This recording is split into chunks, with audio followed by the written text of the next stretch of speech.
Monsieur le chancelier, messieurs les ministres, messieurs les ambassadeurs, mesdames, messieurs, cher Friedrich, c'est un réel plaisir pour moi de t'accueillir à Paris. En effet, accueillir le nouveau chancelier fédéral d'Allemagne pour ouvrir une nouvelle page de la relation bilatérale, de l'amitié franco-allemande, mais aussi des grands projets européens est un moment important pour notre pays. Et donc félicitations pour l'élection d'hier et merci d'être aujourd'hui à Paris dans ce premier voyage. Et 62 ans après le traité de l'Élysée, 6 ans après le traité d'Aix-la-Chapelle, donnant un nouvel élan à notre partenariat, c'est au fond une amitié bien plus qu'une coopération que nous voulons ancrer et ce que nous avons appelé ce réflexe franco-allemand que nous voulons réinstaller partout. Et dans la tribune que nous avons aujourd'hui publiée ensemble, comme dans tous les travaux que nous avons élaborés ces dernières semaines et surtout tout le travail qui nous attend dans les semaines et mois à venir, nous souhaitons que l'action se construise systématiquement ensemble. Nous voulons répondre ensemble aux défis que l'Europe affronte. Nous voulons ensemble agir sur les sujets prioritaires à nos yeux, la souveraineté, la sécurité, la compétitivité. La première de nos responsabilités, en effet, est la sécurité en Europe. Et elle passe avant tout par notre soutien résolu à l'Ukraine face à l'agresseur russe. Avec l'Allemagne, nous allons continuer à travailler avec nos partenaires, avec les Américains et toutes les nations volontaires pour parvenir à un cessez-le-feu et créer les conditions d'une paix juste et durable, fondée sur des garanties de sécurité robustes pour l'Ukraine. Et ensemble, nous devrons également continuer de tirer toutes les conséquences de la menace systémique que la Russie fait peser sur notre sécurité européenne. Pour cela, nous continuerons d'investir dans la défense. C'est ce que nous faisons depuis 2017 en France, avec une trajectoire de doublement de notre budget. Et je veux saluer la décision historique prise par l'Allemagne, après la décision de 2022, celle historique prise il y a quelques semaines, sous votre impulsion, d'investir massivement dans la défense, mais au-delà, dans le réinvestissement dans les infrastructures pour votre pays. Ce réveil stratégique pour la défense européenne, nous l'accélérons depuis le Conseil européen de mars et ensemble, nous aurons à rendre opérationnel le plan proposé par la Commission européenne, mobiliser des financements privés et publics pour des besoins capacitaires prioritaires, investir massivement dans notre base industrielle et technologique de défense européenne.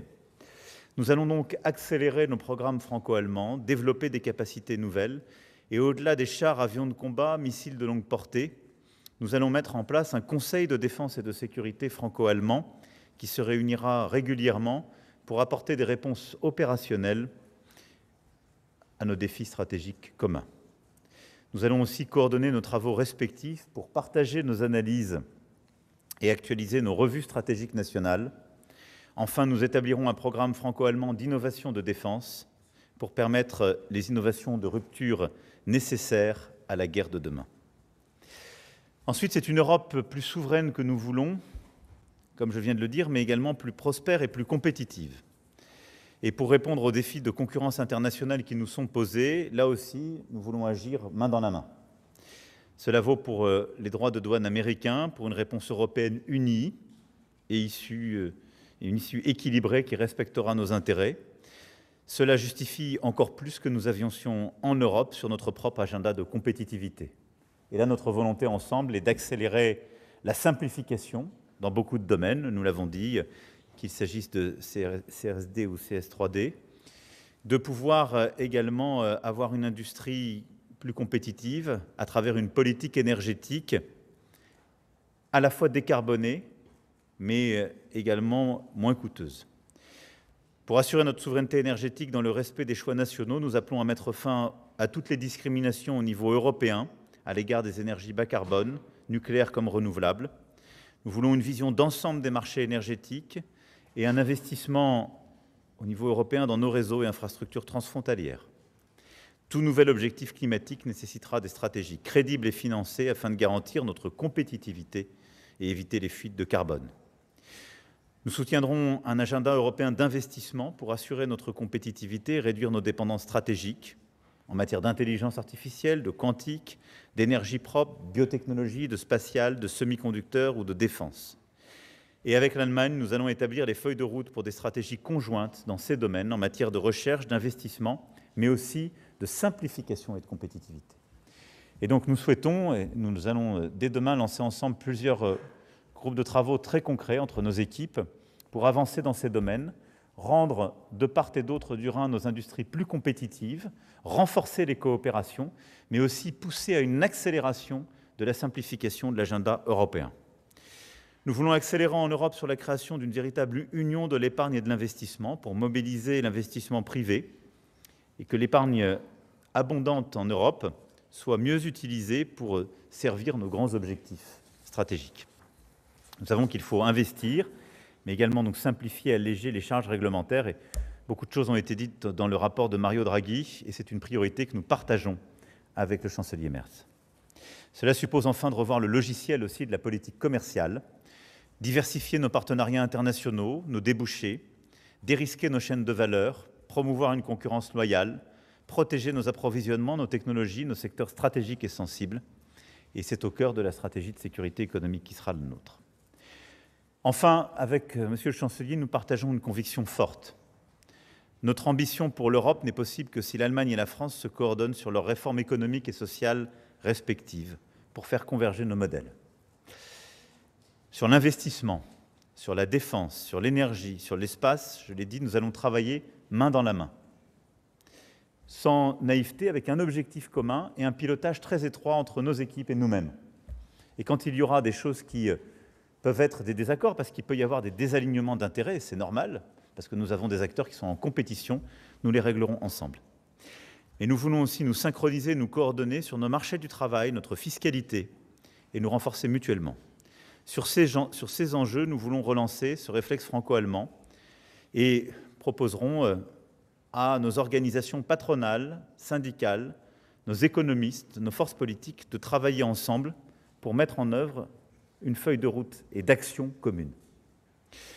Sur les migrations, enfin, nous avons adopté au niveau européen le pacte sur l'asile et les migrations, qui est un cadre efficace, qui doit être mis en œuvre sans attendre. Et avec l'Allemagne, nous voulons le faire de façon parfaitement harmonisée et le compléter par un cadre européen robuste sur les retours. Nous sommes aussi attachés au bon fonctionnement de l'espace Schengen et nous agirons de façon coordonnée pour en assurer le pilotage stratégique, mais là aussi, le renforcement de la protection de nos frontières, la coopération en la matière, est un objectif très important pour nous deux. Voilà, mesdames et messieurs, ce que je voulais dire ici. Monsieur le chancelier, cher Friedrich, je me réjouis de l'ambition que nous avons décidé de porter ensemble et de ce réflexe commun. Je me réjouis que vous nous fassiez l'honneur de commencer votre mandat ici à Paris. Et je sais aussi, nous venons de décider que nous aurons l'honneur à l'été de pouvoir ainsi réunir, tirant toutes les conséquences concrètes du travail à marche forcée que nous allons lancer dès demain, de tenir le premier Conseil des ministres franco-allemands dont nous avons acté le principe. Et il permettra de décliner in concreto les fruits de cette feuille de route que nous avons travaillé ensemble, des annonces d'aujourd'hui, surtout par le bon travail de nos équipes et de nos ministres. Merci d'être là. Merci de ce que nous avons déjà acté et décidé, et merci surtout du travail immense qui nous reste à faire dans des temps ô combien historiques. Je suis très heureux que nous ayons l'opportunité de le faire ensemble. Merci, Monsieur le Chancelier, cher Friedrich. Merci, Monsieur le Président. Merci, Monsieur le Président, cher Emmanuel. Mesdames et Messieurs, tout d'abord, un grand merci au Président français pour son aimable invitation de venir ici pour ma première visite à l'étranger après mon élection comme chancelier fédéral de l'Allemagne, de venir ici à Paris. C'est une bonne tradition et c'est aussi l'expression d'un attachement profond entre nos deux pays.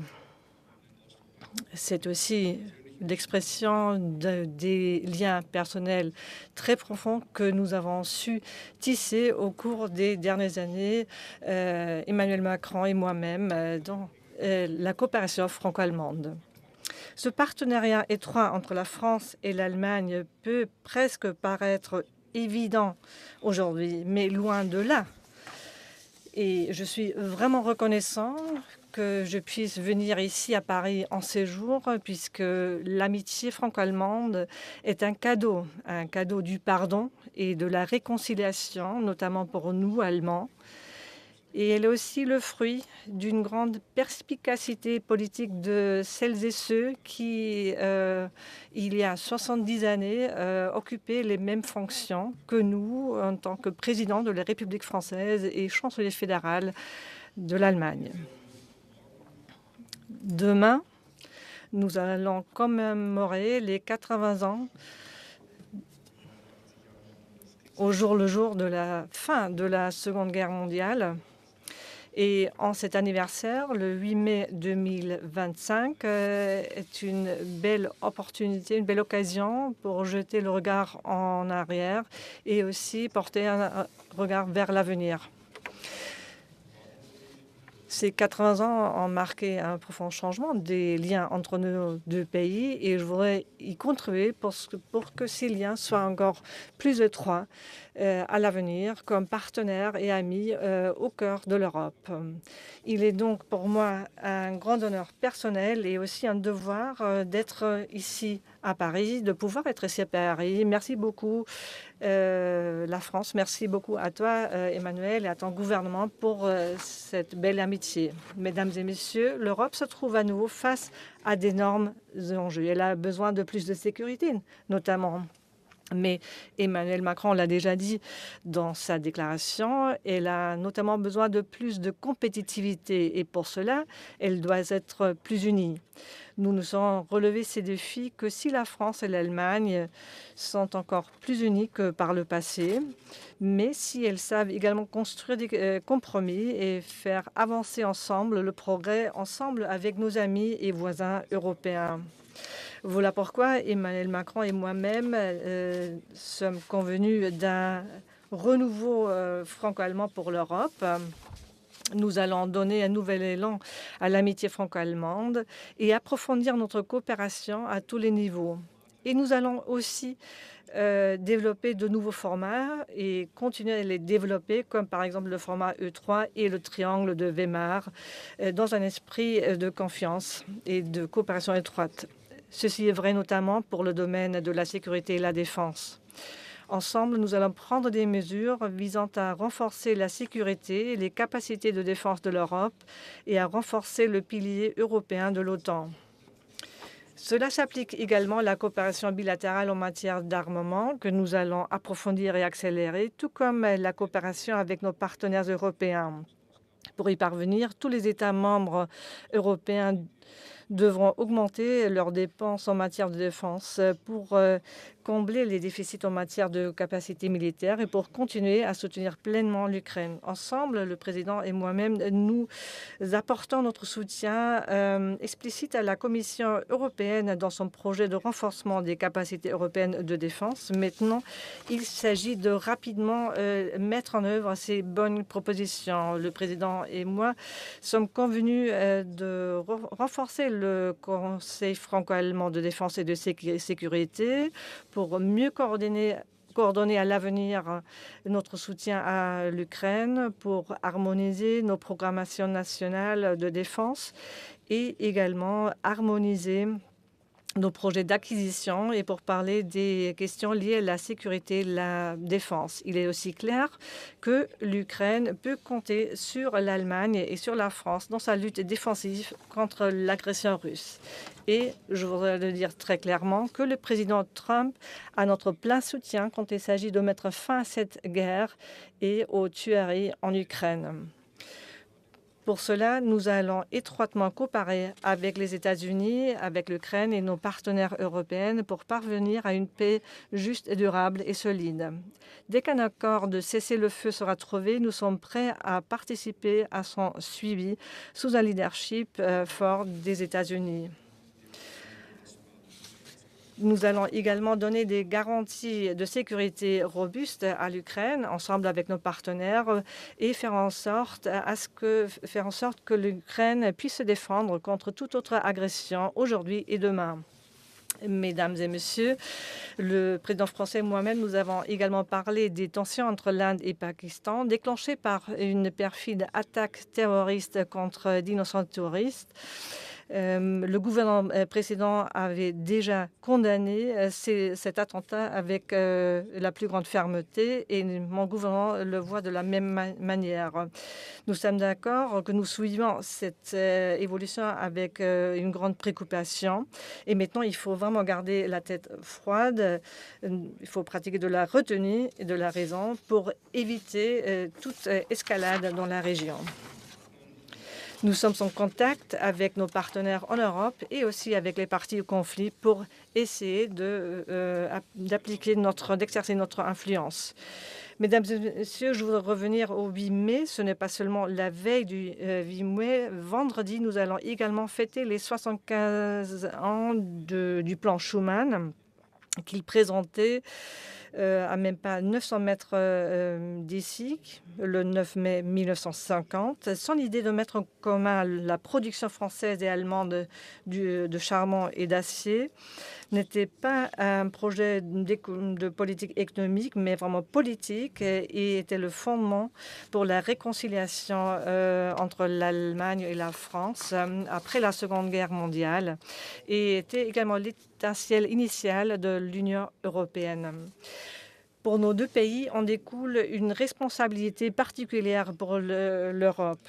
Et une des questions importantes qu'a déjà rappelé le président français, c'est comment pouvons-nous positionner au sein de l'Union européenne pour mieux préparer notre avenir. Il y a bien sûr l'élargissement de l'Union européenne. Il faut aussi sauvegarder sa capacité d'agir. Donc, en parallèle avec le processus d'élargissement, il faut également le processus de réformes internes auquel nous voulons contribuer. Nous allons bien sûr travailler en concertation avec nos amis et partenaires dans l'Union européenne, notamment avec nos amis et voisins polonais. Vous savez que dans la foulée, je vais me rendre à Varsovie.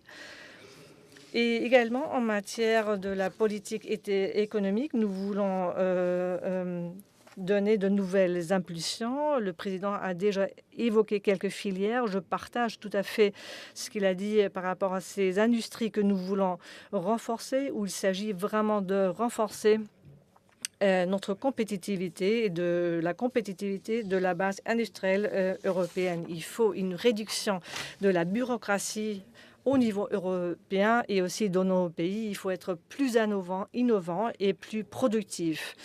Et le renforcement de la productivité exige une approche globale et il faut également bien sûr les marchés des capitaux européens. On en a déjà parlé par le passé. Nous avons un grand intérêt à intégrer les marchés des capitaux en Europe entre la France et l'Allemagne. Il faut mobiliser notamment du capital privé pour pouvoir réaliser les investissements nécessaires. L'Allemagne et la France peuvent donner des impulsions communes décisives pour renforcer la compétitivité. Et pour notre compétitivité, il faut bien sûr aussi un marché intérieur fort et ouvert. Je suis reconnaissant des mentions qui ont été faites par rapport au marché intérieur pour renforcer la compétitivité et pour continuer à développer le marché intérieur. Et tous deux, nous voulons soutenir ces efforts. Il faut bien sûr également une politique commerciale ouverte et ambitieuse de l'Union européenne, de libre-échange basé sur des règles. Cela reste fondamental. Nous sommes en faveur de nouveaux accords commerciaux de l'Union européenne. Mesdames et messieurs, voici donc notre agenda. Bien sûr, on a également des mandats qu'on va confier à nos gouvernements entre les différents ministres, de commencer à mettre en œuvre certains projets dans tous les domaines de la politique économique, de sécurité, de défense, de la politique fiscale. Je suis très heureux et j'imagine nombreux d'entre vous le savent déjà, que depuis le Parlement européen, enfin, je suis très étroitement liée à la France. Je suis vraiment très heureux de pouvoir coopérer, de pouvoir travailler avec le président Macron, de la coopération entre les deux gouvernements. Nous allons chercher à créer différents formats et donner des mandats en intégrant la société civile, les patronales, les sociétés civiles pour commencer ces travaux et avec notre souhait de vraiment approfondir, intensifier la coopération entre la France et l'Allemagne. Je crois que c'est le bon moment de le faire. Je me réjouis à la perspective de le faire tous deux ensemble. Merci. Herr Bundeskanzler, Monsieur. Merci, le chancelier fédéral, Monsieur le Président, Michel Laville de Frankfurter Allgemeine Zeitung.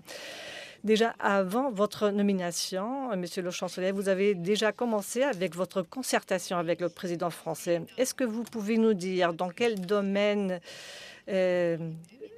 ce réflexe franco-allemand évoqué par le président ne fonctionnait pas encore assez bien? Alors, qu'en est-il de l'accord de libre-échange avec les États du Mercosur? Et qu'en est-il de la disposition également à une réponse commune à cette politique erratique en matière de droits de douane du président Trump? Et deuxième question, le pacte de stabilité. Ursula von der Leyen a fait une exception pour les dépenses de défense. Est-ce que l'Allemagne représente maintenant une position plus souple par rapport aux dépenses de défense? Bien sûr, nous avons parlé de tous ces sujets. Nous sommes d'accord que en matière de politique commerciale en Europe, nous voulons faire des progrès. Ce n'est plus la compétence des États membres, c'est une compétence exclusivement européenne. Vous connaissez mon opinion personnelle que l'accord avec le Mercosur devrait être rapidement ratifié et mis en œuvre, mais nous cherchons encore d'autres partenaires commerciaux. Nous soutenons la Commission dans cette recherche de partenaires commerciaux. C'est le bon moment de préparer de nouveaux accords de libre-échange et de les ratifier. Nous sommes d'accord sur le principe. Je sais qu'en France, il y a encore quelques sujets où la France attend encore quelques réponses par rapport à ces accords, mais je crois que ce sont des sujets particuliers qui ne remettent pas en cause le principe et que nous allons pouvoir trouver la voie pour continuer et pour développer ces accords.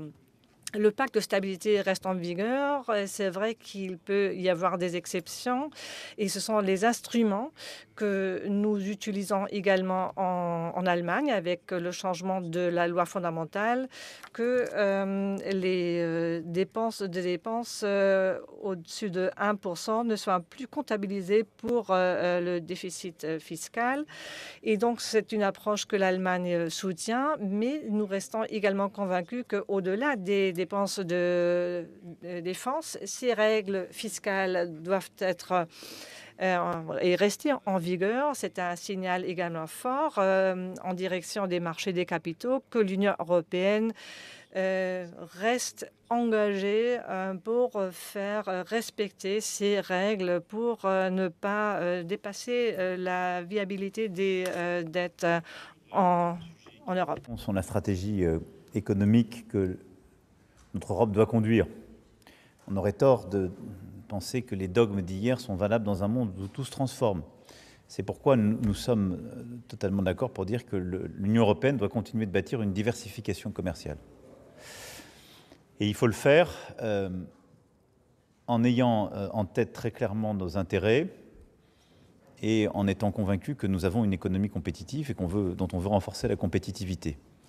Sur les accords commerciaux qui sont en train d'être discutés, ceux à venir comme ceux qui en effet ont pu donner lieu à des prises de position de la France comme le Mercosur, j'essaie d'être cohérent avec cela. Nous sommes pour les accords commerciaux s'ils protègent les producteurs européens et leur assurent une égalité de traitement et de conditions d'opération. C'est pourquoi, par exemple, nous avons défendu le CETA et l'accord avec le Canada. Parce que tout en ouvrant beaucoup nos économies, il assurait des clauses de sauvegarde et surtout était cohérent entre des conditions qu'on impose à nos producteurs et qu'on veut voir respectées par les producteurs de pays tiers, ce qui est logique. Quelle économie serait l'Europe si elle se disait « j'accrois chaque jour les exigences sur mes producteurs et j'ouvre chaque jour davantage à des producteurs qui ne les respectent pas ». Je peux vous dire que nous aurions l'économie la plus décarbonée du monde dans les 10 ans parce que nous n'aurions plus l'économie de producteurs. Ce n'est pas ce qu'on souhaite, on est totalement en ligne.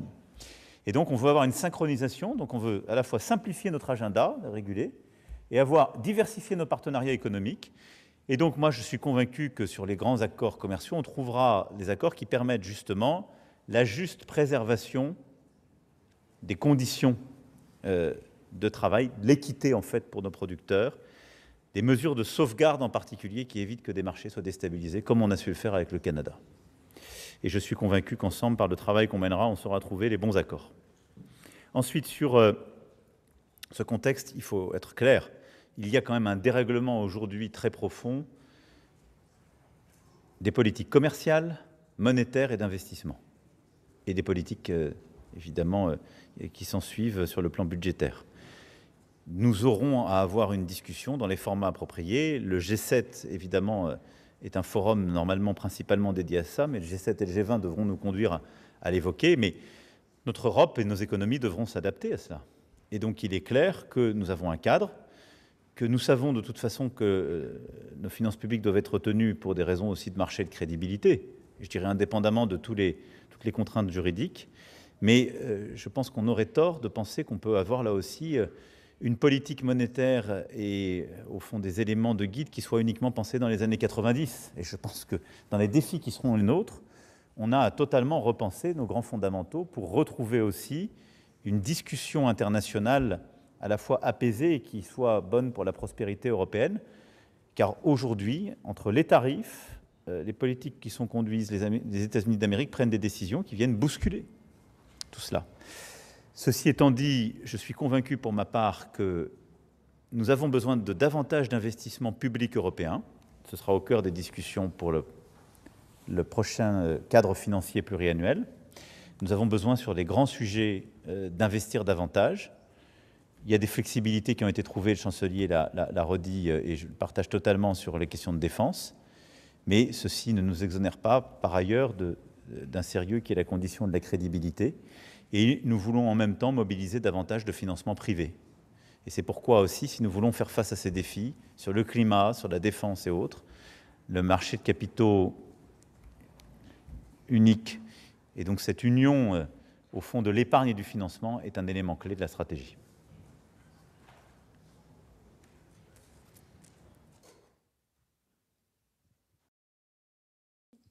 Monsieur le chancelier, monsieur le président, vous avez évoqué votre volonté de travailler étroitement sur l'Ukraine. Alors concrètement, est-ce que cela peut se traduire notamment par une visite ensemble à Kiev, potentiellement prochainement? Et monsieur le chancelier, sur les garanties de sécurité apportées à l'Ukraine, l'Allemagne exclut-elle d'envoyer des soldats en Ukraine dans le cadre d'une force de réassurance? Et si tel était le cas, comment contribueriez-vous à des garanties de sécurité?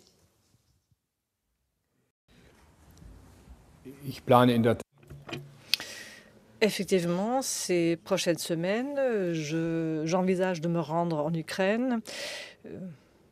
La concertation pour préparer cette visite est en cours actuellement, mais je voudrais dire également que ensemble, l'Union européenne, nous voulons faire tout ce qui est en notre pouvoir pour que là-bas, également, demain, il y aura un cessez-le-feu durable pour qu'il y aura un accord de paix avec la Russie. Sans un cessez-le-feu durable et un tel accord de paix avec la Russie, nous ne pouvons pas encore donner d'informations sur les garanties de sécurité parce que nous ne connaissons pas encore les conditions. De notre point de vue, il reste important que les États-Unis d'Amérique restent engagés dans ce processus et également à une garantie de sécurité postérieure pour l'Ukraine. Et bien sûr, ce qui est important, c'est que cette guerre prenne fin et de manière durable et pas juste pour le week-end prochain ou pour quelques jours seulement. Donc, il sera décisif à mes yeux si l'offre faite par les États-Unis et par l'Union européenne, c'est-à-dire d'entamer de véritables pourparlers de paix, négocier, si cette offre sera acceptée par la Russie, donc le week-end prochain. Je crois que le côté ukrainien est prêt à le faire, mais la décision sur le fait si cette guerre peut être terminée, donc cette décision doit être prise à Moscou, et c'est lié à mon espoir qu'au-delà de ce week-end, nous aurons donc vraiment l'opportunité d'arriver à un cessez-le-feu et de négociations de paix qui déboucheront sur un tel accord. Je confirme que nous nous coordonnons très étroitement avec Monsieur le Chancelier et ses équipes sur ce sujet. Je partage totalement la manière d'appréhender la situation. Il n'y a qu'une question aujourd'hui à laquelle on doit avoir une réponse. Est-ce que la Russie est prête à un cessez-le-feu d'au moins 30 jours pour construire, dans ce contexte, une paix robuste et durable? C'est la seule question. Les autres réponses viendront successivement. Mais il faut sortir de processus où, en quelque sorte, nous serions, nous, sommés de constamment donner de la visibilité à quelqu'un qui n'en donne aucune au reste du monde et qui, depuis 3 ans, a mené cette guerre d'agression. Et donc, au-delà des 3 jours promis, qui ne seront sans doute pas respectés comme les précédents, est-ce qu'enfin, le président russe est sérieux? Est-ce qu'enfin, il décide de respecter sa parole, et en particulier celle qu'il a donnée dans ses discussions avec l'administration américaine? C'est ça ce qui nous importe. Et en tout cas, nous serons là pour accompagner ce cessez-le-feu de 30 jours et bâtir une paix robuste et durable en prenant nos responsabilités, et nous nous coordonnons très étroitement.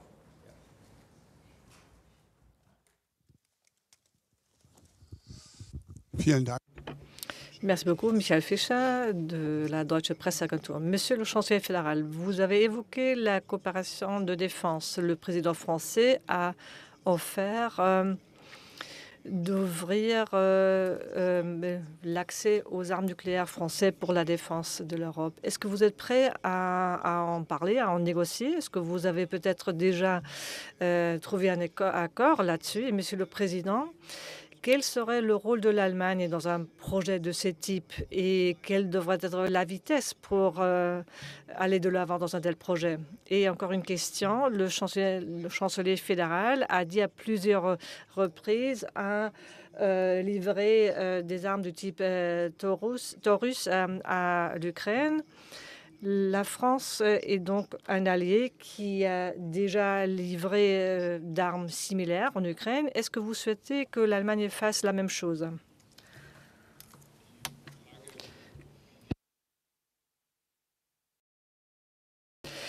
Monsieur Fischer, la question est de savoir comment maintenir le parapluie nucléaire en Europe. C'est quelque chose que nous voyons en rapport avec l'OTAN.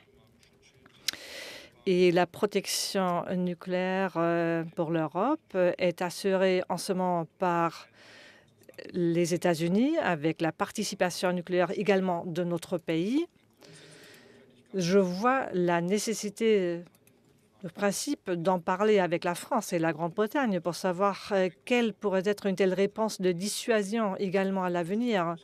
Mais c'est vu vraiment de façon explicite comme complément à ce que nous avons déjà avec nos partenaires américains au sein de l'OTAN.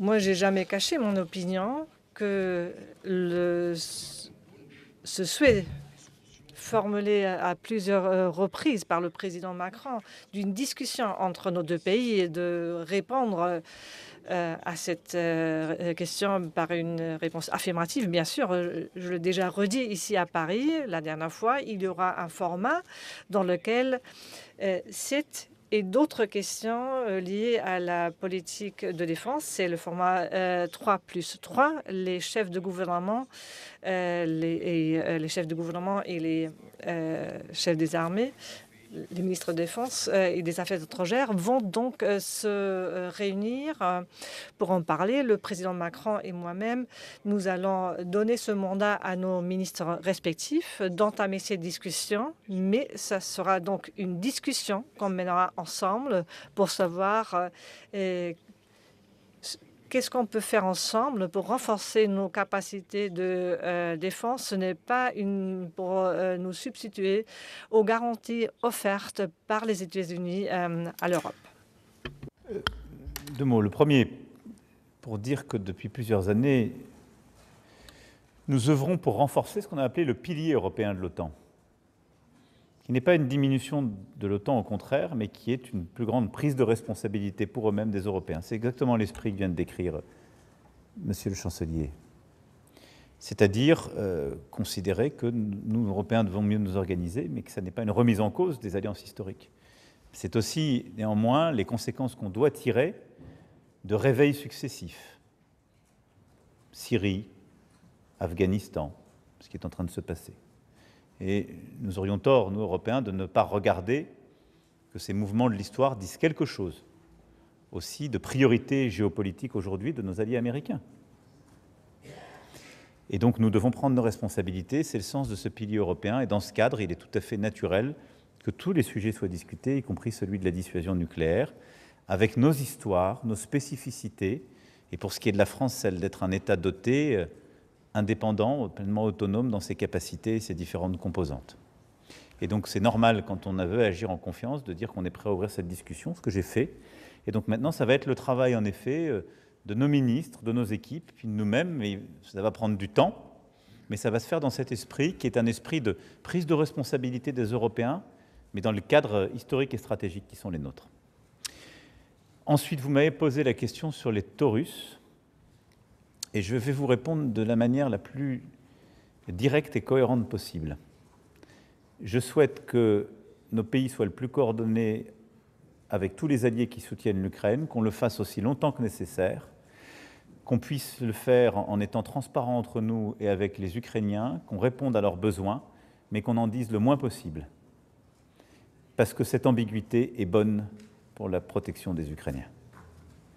Et donc, il appartient au chancelier de prendre les bonnes décisions pour son pays, en conscience et souveraineté, mais j'approuve sa volonté de recréer de l'ambiguïté stratégique dans ce contexte, parce que nous serions fous de donner les catégories d'armes, les dates de livraison et les modèles à chaque conférence de presse, parce qu'il se peut que l'armée russe écoute les réponses à vos questions et parfois vos questions aussi. Dernière question, justement. Bonjour, Philippe Ricard pour le journal Le Monde.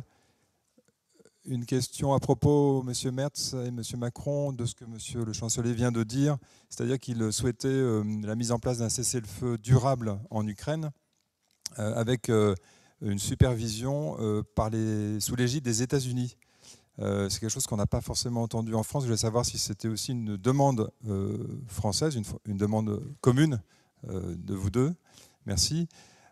Et puis, à propos de ce qui se passe en ce moment dans la bande de Gaza et du plan de conquête présenté par les Israéliens, plan de conquête total, ou le plus large possible, de la bande de Gaza, je voulais avoir vos réactions, Monsieur le Chancelier, Monsieur le Président, et savoir quelle pouvait être la réaction des Européens sur ce sujet. Je crois que le gouvernement néerlandais, notamment, se pose la question de remettre en cause l'accord d'association avec Israël. Est-ce que c'est une piste qui vous semble possible d'étudier? Merci.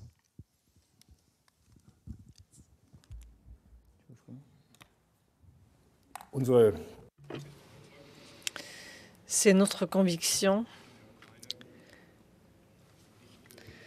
que la guerre en Ukraine ne prendra pas fin sans encore plus d'engagement politique et militaire de la part des États-Unis d'Amérique. Les Européens ne peuvent pas s'y substituer.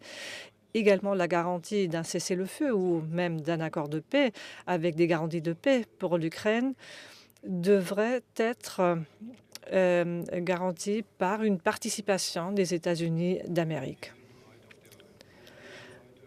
Du côté européen et également pour l'Allemagne et la France et la Grande-Bretagne et de nombreux autres pays européens, nous sommes prêts à y apporter notre soutien, à y participer, mais nous savons que nous aurons besoin des Américains également à l'avenir.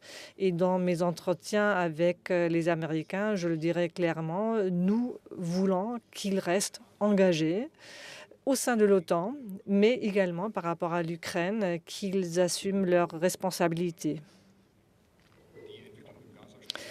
Le développement dans la bande de Gaza nous inquiète profondément. J'ai eu l'occasion de le dire hier à la télévision allemande et je le répète, le gouvernement israélien et l'armée israélienne ont un intérêt justifié à mettre fin au terrorisme exercé par le Hamas, mais ils ont aussi une obligation humanitaire par rapport à la population civile dans la bande de Gaza. Et j'espère que le gouvernement israélien sera conscient de cette responsabilité, de cette obligation. Il y a aussi de nombreux moyens d'avoir accès à cette livraison humanitaire, mais les populations dans la bande de Gaza doivent avoir la possibilité d'y avoir accès. Et c'est une possibilité pour le gouvernement israélien de le faire. Et notre nouveau ministre des Affaires étrangères, Yohann Wadephul, se rendra en Israël le week-end et le dira clairement que nous sommes bien sûr aux côtés d'Israël sans condition, mais